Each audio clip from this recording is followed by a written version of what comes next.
Olá, seja bem-vindo ao Alma Junguiana. Esse é o primeiro vídeo do ano 2021. Eu sou a Doriane, para vocês que ainda não me conhecem. E nesse vídeo eu gostaria de falar com vocês a respeito da psicoterapia junguiana.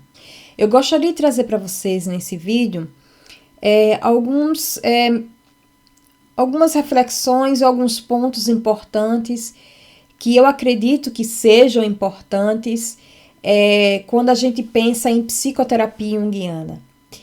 Eu resolvi fazer esse vídeo antes da gente dar sequência ao nosso estudo, terminando o livro Eu Inconsciente. Nós vamos começar a segunda parte, que eu acredito que vai ser mais 4 ou 5 vídeos. E eu gostaria de, antes de dar sequência ao nosso estudo, do livro Eu Inconsciente, falar sim sobre a psicoterapia junguiana. Eu tenho percebido que algumas pessoas elas têm me perguntado no Instagram a respeito desse tema, que ele é tão... talvez é uma das questões que as pessoas mais fantasiam a respeito da psicologia junguiana, é que quando começa a estudar Jung, depois pensar assim, mas como é tudo isso na prática? Então, eu vou começar aqui a falar com vocês alguns pontos importantes que eu acredito que sim, são relevantes para essa discussão, e sempre partindo de 2 pontos essenciais, que são o estudo e a prática. E mais ainda, não só a prática diante do atendimento com o cliente, ou com o paciente, mas também como isso tem ressonância em nós, aquele que quer atuar como terapeuta, naquela pessoa, naquele indivíduo que quer passar a atuar como psicoterapeuta. E que eu acredito que entre esses 3 pontos que eu gostaria de dizer, eu falei anteriormente 2, mas esses 3 pontos, o que eu acredito que é o mais importante é esse trabalho que o terapeuta ele tem que ter consigo mesmo. Porque assim, esse contato com o paciente, não se prejudica, ou seja, não é prejudicado, demasiadamente. E também esse estudo teórico, essa questão intelectual, não fique algo assim vazio. Então, partindo da forma como eu entendo, como eu tenho seguido, essa minha trajetória, porque eu acredito que depois que eu comecei a estudar a psicologia junguiana, eu comecei a entender que a psicologia junguiana ela é muito mais, além do que quando falamos de psicologia. E principalmente, claro, eu estudei no Brasil psicologia, mas principalmente aqui na Europa, onde foi o berço de muitos estudos, de muita produção relacionada à psicologia, e que eu percebo que a psicologia ela está mais voltada para algo muito geral, muito mais estatístico, e eu percebo que a psicologia de Jung um olhar para o indivíduo e que ele saia dessa estatística e que ele tem esse direito de ser um indivíduo psicológico, de ser um indivíduo. E então, voltando aos pontos que eu havia dito anteriormente, esse contato com o paciente, antes de mais nada, antes de ser direcionado, esse contato, essa relação, o conhecimento e a compreensão. Essa compreensão é estar consciente, estar atento aos processos irracionais, aos sentimentos, aos afetos, de tudo aquilo que nós não temos o controle, né? Que nós, nem o terapeuta e nem o paciente. E o conhecimento que é se debruçar, né? Diante dessa produção científica, desse conhecimento, desse estudo, dessa amplitude a nível intelectual, que é muito profundo. Quem entende, que está estudando psicologia junguiana, sabe que é muita leitura. Eu acredito que vai muito mais além. Claro, as formações são importantes, mas é um estudo profundo e que não para, né? Temos aí uma produção vasta, tem, claro, muita coisa que ainda não foi, que ainda não foram publicadas, mas esse estudo, esse conhecimento é extremamente importante, porém, sem a experiência humana, sem esse olhar que o terapeuta ele tem que ter para consigo mesmo, que ele entenda também os seus processos, que ele tenha um fascínio pela verdade, que ele tenha uma autoridade moral, né? E que ele entenda que o que ele traz para a psicoterapia, para essa relação, é extremamente importante, não enquanto alguém que está acima do paciente, mas que está em nível de igualdade com o seu paciente, e que a sua presença e que a sua atuação e ele enquanto ser dentro desta relação com o seu paciente é extremamente importante, sempre levando também em consideração o inconsciente desse paciente, porque é o inconsciente que vai direcionar esse caminho, que vai expressar aí o que tem que ser observado, o que tem que ser levado em consideração. Não é o terapeuta que vai dizer, olha, eu acredito que seja assim, que você vai fazer dessa forma, que é desta maneira e que você está fazendo desta maneira. Não, porque acima de tudo é o inconsciente do paciente. E sem esquecer que essa relação é o encontro da consciência, das consciências, terapeuta e paciente. Sim, mas acima de tudo é o encontro de dois indivíduos que eles trazem para essa relação o seu inconsciente. O terapeuta traz o inconsciente e o paciente traz o seu inconsciente. E que eles vão, sim, entrar em contato. E que eles vão se influenciar. Sim, vão se influenciar. O terapeuta ele não está num troninho acima, lá em posição neutral, que ele vai sair desse encontro com o seu paciente como ele estava anteriormente. Não, vai haver sim uma influência mútua, tá?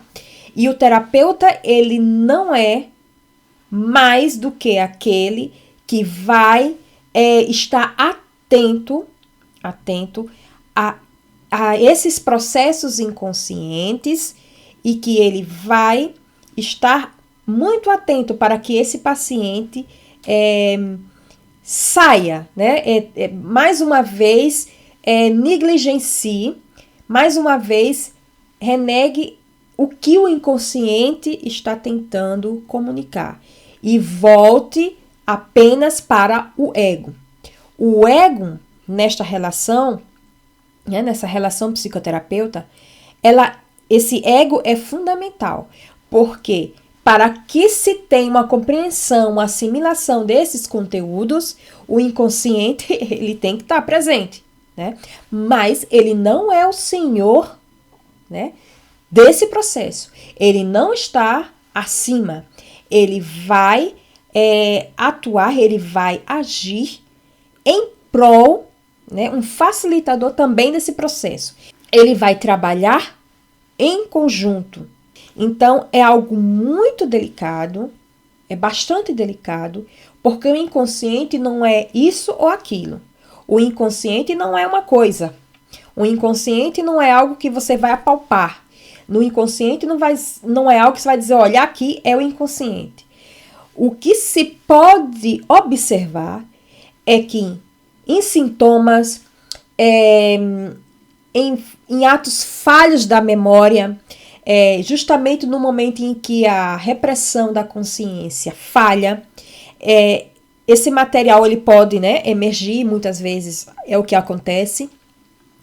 Sintomas e os conteúdos dos sonhos, conteúdos oníricos.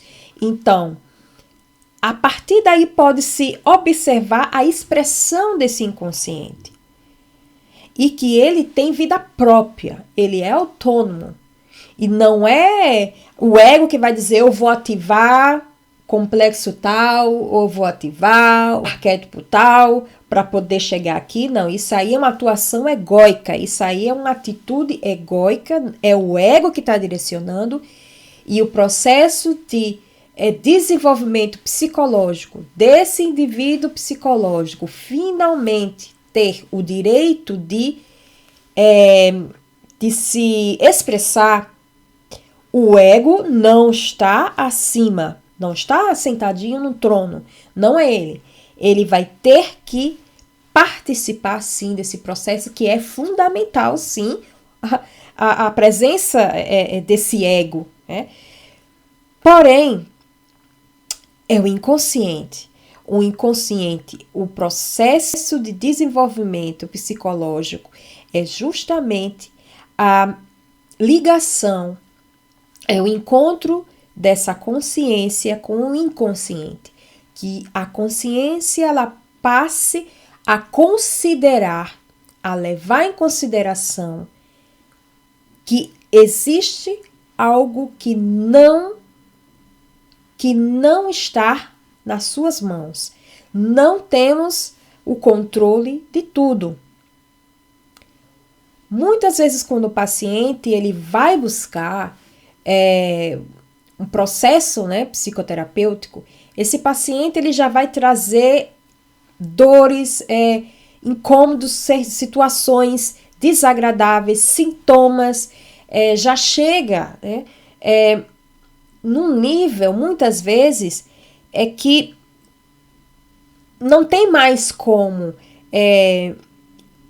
entender que esse paciente ele precisa ter esse direito, porque fora desse ambiente terapêutico, muitas vezes nós somos bombardeados para ser apenas o externo, um extrovertido, de expressar uma atitude que sempre responde às demandas do coletivo, em desconsideração o indivíduo, o ser único, o que nós somos em essência e que todos nós temos, que claro, durante toda a nossa trajetória de vida, muitas coisas foram deixadas, né, de lado, negligenciadas. E claro, também dores, traumas, situações que marcam profundamente a nossa alma, mas que acima de tudo, o que é importante não é saber a causa, o porquê disso ou aquilo, mas de também ter e principalmente de ter esse olhar para se entender o para quê. Para que esse sintoma? Né? Esse quadro, como se diz a psiquiatria, né? Depressivo ou de síndrome de pânico, seja lá qual o nome que se dá, né? Que é o nome, né? Mas o sofrimento, nós não sofremos com nomes, né? De A ou B, patologia X ou Y, mas que esse adoecer, esse sofrimento, ele é vivenciado de uma forma única. E as crises, sempre tendo esse olhar para com as crises. As crises não é um mal, não é o vilão. As crises, muitas vezes, é como a febre no corpo. Ela indica que algo precisa ser ter um olhar mais atento, algo precisa ser mudado, de entender que a crise, o indivíduo que não tem nenhuma crise, vocês imaginem, um ser humano que vai do começo da sua vida até o final sem crise, se é possível isso, se é possível. Porque é isso que o ser humano está sempre buscando,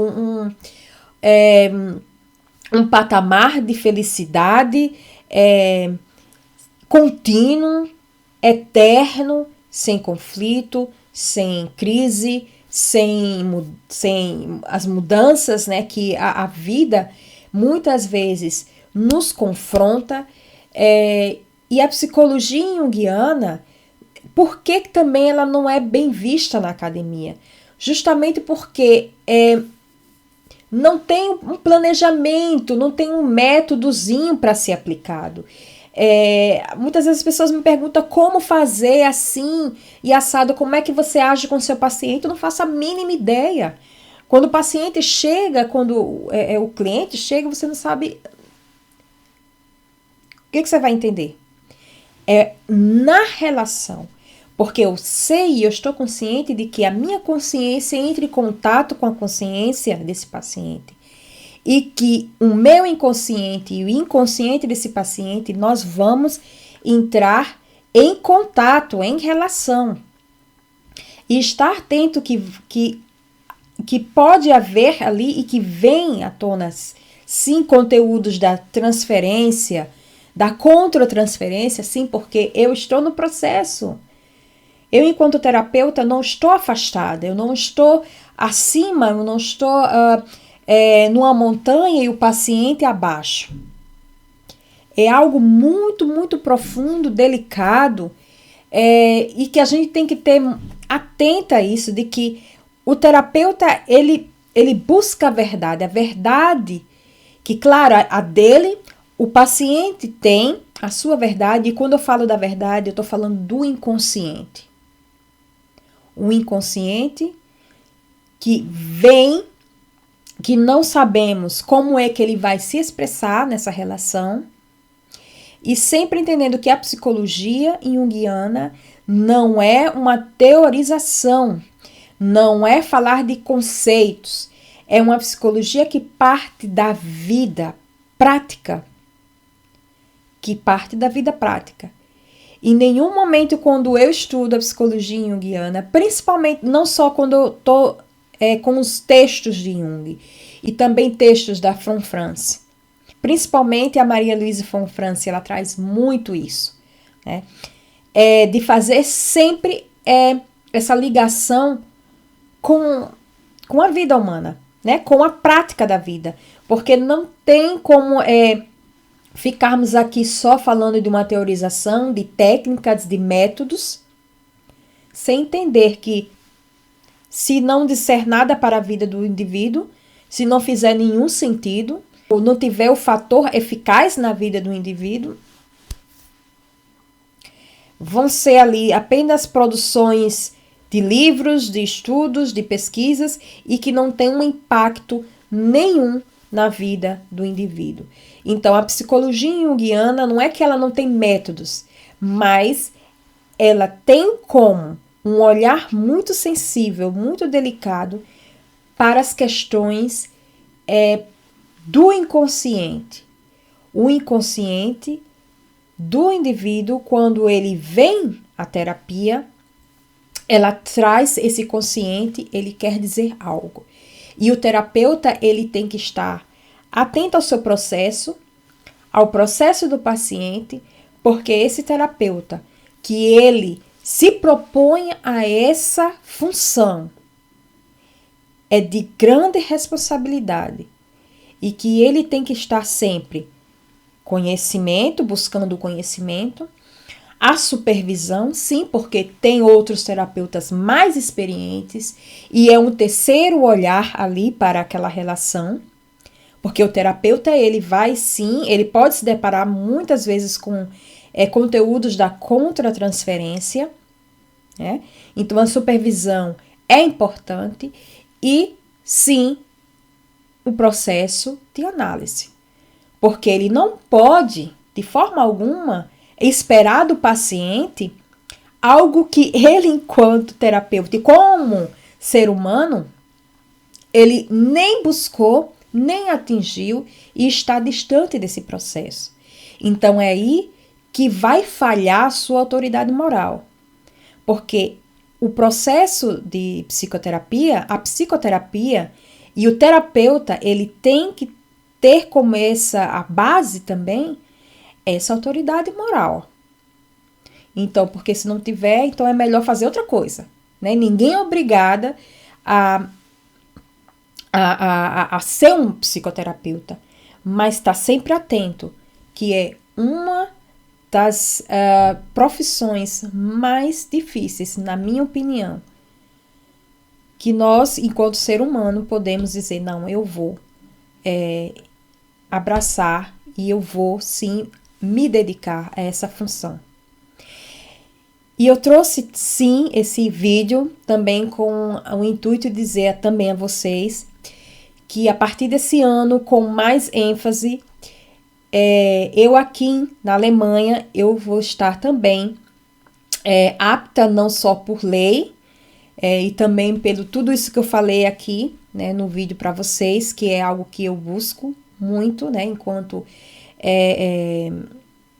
né, com essa desejando e querendo e querer sim caminhar, né, nesse trajeto para uma psicoterapia, para a psicoterapeuta, mas aqui na Alemanha, enquanto sim terapeuta junguiana.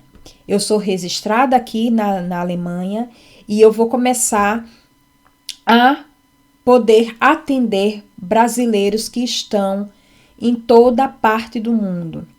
Em toda a parte do mundo, principalmente os que estão aqui na Europa.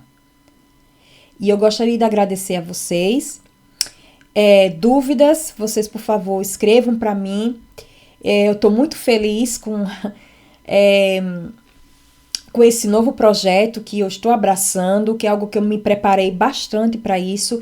E mesmo assim, me preparando, eu sei que é um grande desafio, porque por mais que a gente se prepare, é um mundo muito assim amplo, né, para ser descoberto, para sentir.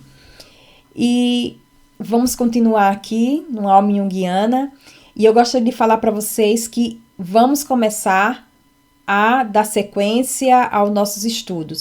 O que eu quero fazer aqui, que eu quero trazer para vocês, é o conhecimento, estudar com vocês juntos. Agora, eu quero fazer de uma forma que seja mais dinâmica, que a gente não fique 2, 3 meses estudando um livro, estudando, né, juntos, e também trazendo aqui essas reflexões, algo que é bastante importante da gente não esquecer, quando nós temos esse propósito de querer entender e estudar a psicologia junguiana. É sempre fazendo esse vínculo com a vida prática e, particularmente, o que eu gostaria muito de fazer é trazer também o que eu tenho para compartilhar para vocês enquanto Doriana, enquanto ser humano que sou. Mais uma vez, obrigada a todos vocês e a gente se vê no próximo vídeo. Um forte abraço para vocês e tchau!